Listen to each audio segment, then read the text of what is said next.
Selamat datang kembali di sesi belajar data engineering Zoomcamp.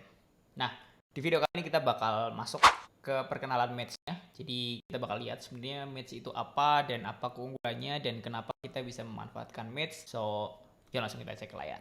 Ini ya, kalau kita lihat di materi data engineering Zoomcamp, kita udah masuk di ini di intro to Maths. Jadi ini ada penjelasan tentang Maths-nya. Kalau kalian mau lihat videonya bisa masuk dari sini. Terus nanti kita juga bakal ada di sesi ini juga melakukan konfigurasi Maths serta membuat simple pipeline gitu. Ini slide-nya juga ada di sini. Jadi kalau kalian mau lihat slide aslinya bisa dari sini. Oke. So, ya seperti biasa aku juga udah ada summary ya.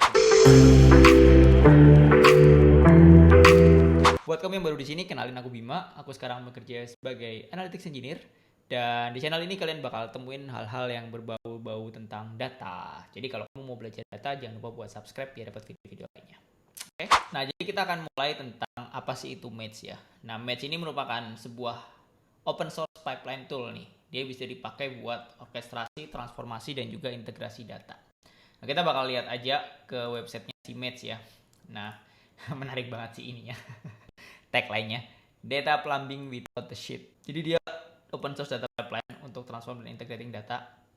Ini ya, lumayan strong sih. The modern replacement for Airflow. Jadi memang ya dia memiliki tujuan yang sama ya, fungsional yang mirip-mirip tapi dengan ya mungkin lebih modern lah dibanding Airflow. Mungkin kalau yang udah pernah pakai Airflow kalian bisa bakal tahu seperti apa. Nah, ini kita bisa try live tool atau start building. Ini ada tampilan UI-nya. Mulai dari inilah simpelnya, nanti ada sensor, source, transform, dan juga kita bisa taruh di sebuah tempat. Dia konsepnya kayak blok-blok gini sih. Nanti kita bakal bahas konsepnya. Tapi dia gak cuman bisa jalan dengan Python, dia bisa dijalankan dengan SQL, R, dan juga Python juga. Kita tinggal bikin bloknya untuk transformasi data kita. Nah, ini menarik sih. Ya, dari tadi ini apa nih yang pertama nih? Ya, ini mulai dari build gitu kan.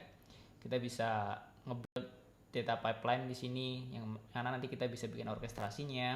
Ada beberapa keunggulannya kayak easy developer experience, language of choice ya. Tadi nggak cuma SQL atau Python tapi bisa juga pakai R. Jadi teman-teman yang biasa pakai R misalnya bisa juga pakai ini.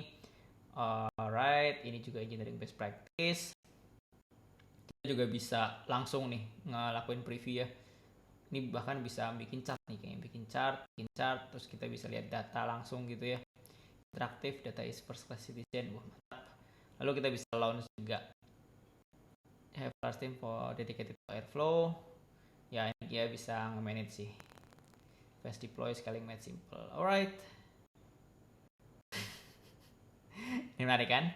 You will love Maths. I bet Airflow gets that thrown by Maths next year. Nah, ini si Zach Wilson ya. Kalian pasti yang biasa di data engineer pernah entah lihat dia di YouTube, di LinkedIn, atau di sosial media lain. Aktif banget. Alright. Ya, itu sekilas kalian bisa cek-cek websitenya kalau mau gitu ya.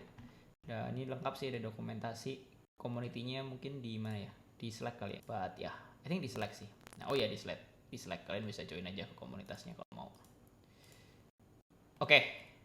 Anyway, so balik lagi ke sini ke materi yang dipelajarin di sini ya. Jadi sekilas tentang Maths. Nah, kita bakal ngomongin juga konsep utama Maths itu sendiri ya. Jadi nanti di dalam Maths kita bakal sering dengar istilah ini, ada project, dan di dalam sebuah project nanti bakal ada beberapa pipelines ya teman-teman ya. Dan di masing-masing pipeline tadi itu terdiri dari blok namanya. Itu dari blok yang bloknya ini dia bisa untuk ngeload, bisa untuk nge-transform, atau bisa buat nge-export juga. Jadi memang inilah komponen penyusun dari si Maths ini. Nanti kita bakal lihat juga. Aku juga jujur belum pernah nyobain, jadi ini bakal menarik banget. Nah, selain yang utama ini ada beberapa konsep lain nih, kayak sensor. Kita bisa bikin conditional, dynamic, bisa juga ada webhook-nya. Terus kita bisa ngelakuin data integration. Terus ya banyak lah ya, templating gitu. Kayaknya bakal menarik banget. Aku agak lumayan amazed, ini tadi strong banget statementnya. Kayak dia bakal replace Airflow, but I don't know, let's see ya. Cuman memang dia lebih modern sih dibanding Airflow yang jadul. Oke, keunggulannya ini ada beberapa. Pertama, bisa untuk mempercepat development pipeline.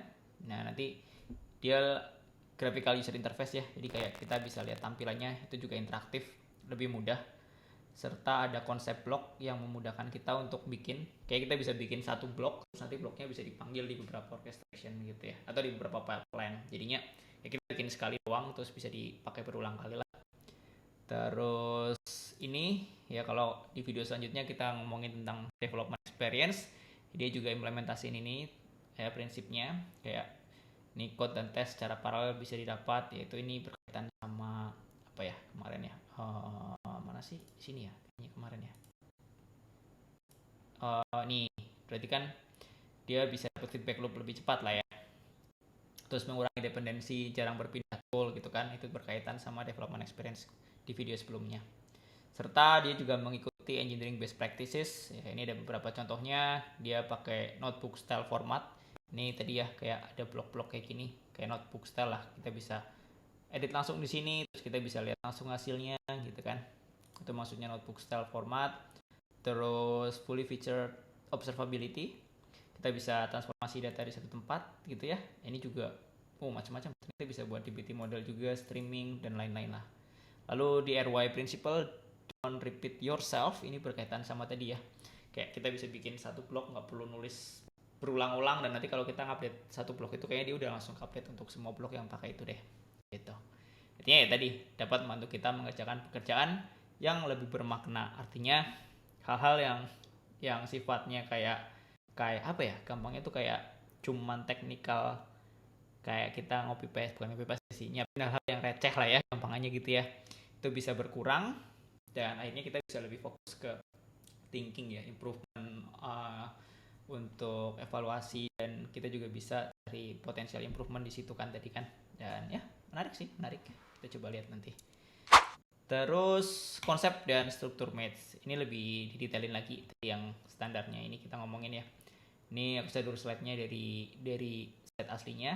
Jadi di sini kita ngomongin match ya. Di dalam match-nya tadi kita bisa punya beberapa project. Ini digambarkan dengan lingkaran warna pink ya. Misalnya di project A, project B, project C.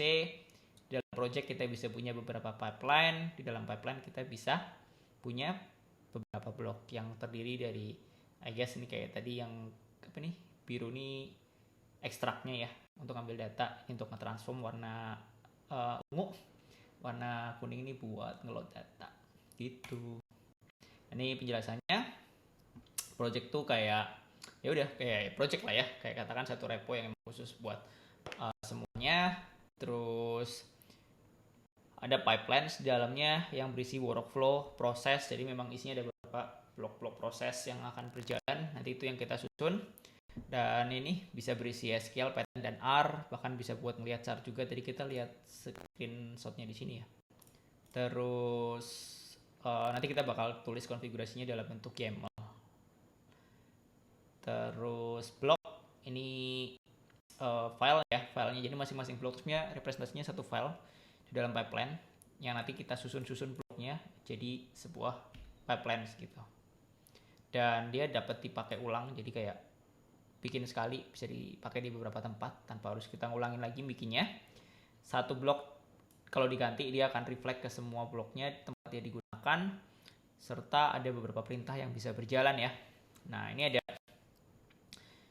anatominya. Nah ini contoh blok dari data loader nih, kalau kita lihat pakai Python. Terus ini sumber datanya namanya ya, load nyc data nama bloknya. Terus di dalamnya sini ada import library yang dibutuhin. Terus ini ada dekoratornya, misalnya data loader. Terus ini ada function di dalamnya. Dan terakhir ada assertion. Assertion nih kayak kita ngebikin tes sih sebenarnya buat data kita, gampangnya gitu. Nah, paling yang perlu kita pahami nanti si blok ini prosesnya menghasilkan si data frame ya. Yang mana ya itu. Jadi kita misalkan ambil data dari mana, kita proses dulu, nanti outputnya adalah data frame. Dan data frame ini bisa kita proses lagi di blok-blok. Dia bisa jadi kayak parent buat blok-blok lainnya, gampangnya gitulah, gitu teman-teman. Oke, menarik banget. Kita bakal cobain di video selanjutnya gimana caranya untuk setup match. Ya, so gitu dulu untuk video kali ini. Semoga apa yang disampaikan tentang match ini bermanfaat. Paling nggak kalian dapat gambaran lah ya tentang match ini bisa buat apa aja. Dan di next video kita bakal coba setup match-nya. Ya, aku bakal ikutin prosesnya juga karena belum setup di tempatku juga. So, ya, buat kalian yang rasa videonya bermanfaat, jangan lupa buat like dan share ke teman-teman kalian. Kalau kalian belum subscribe, jangan lupa juga buat subscribe biar bisa dapat lanjutan videonya. So, see you in the next video.